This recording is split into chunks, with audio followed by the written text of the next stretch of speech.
छोटका माझा के मोरत म्यूजिक बाय शंकर माझा सिंह। के मोरत माझा के मोरत दिल बदर छोटका माझा के मोरत माझा के मोरत दिल बदर छोटका माझा के मोरत दिल बदर छोटका माझा के मोरत के तनु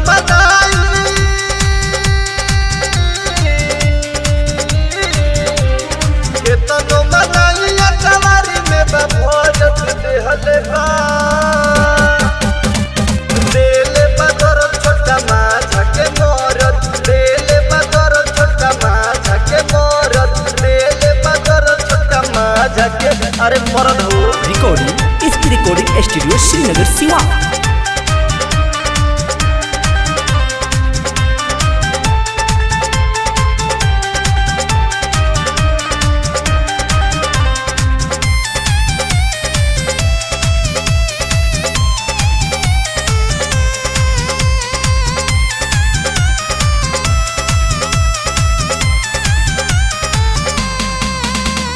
लाहे से कमरिया हिलावेला रे दादा लाठी के घुसाई दिलवे ढोढ़िए में आधा ढोढ़िए में आधा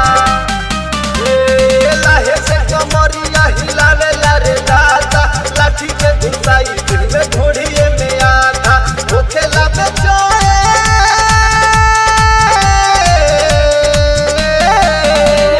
होखेला बेचैन मनी ओई संबत वजत देहले बा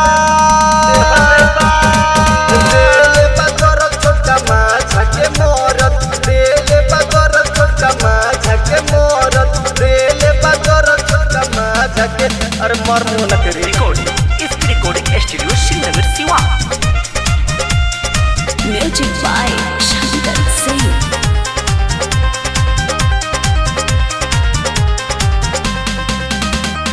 अखाड़ा के जोश में होश के गवैलस धके या कवारी ये सटे जवे पे कोइलो धके या कवारी ये सटे जवे पे कोइलो अखाड़ा के जोश में होश के गवैलस धके या कवारी ये सटे जवे पे कोइलस के तनो हटाई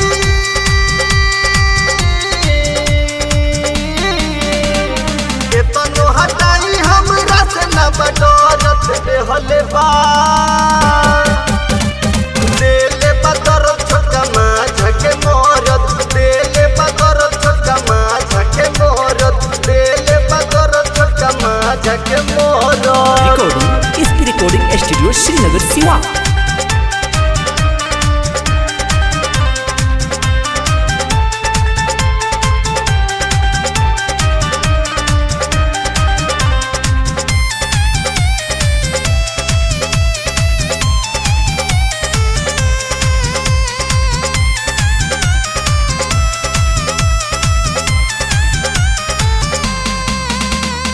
इधर हम दर्द के बात ना बुझाला देखो जी पूजखन के होल गोवे भाला देखो जी पूजखन के होल गोवे भाला इधर हम दर्द के बात ना बुझाला देखो जी पूजखन के होल गोवे भाला आजाद अजनबी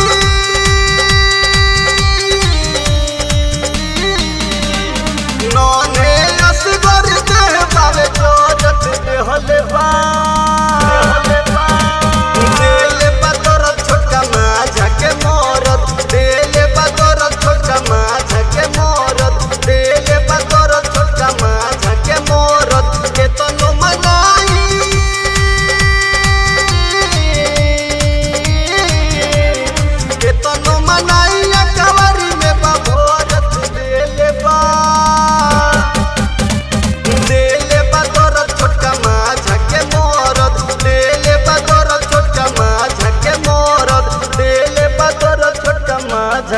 हर ले लो रिकॉर्डिंग इसकी रिकॉर्डिंग स्टूडियो श्रीनगर सिवा।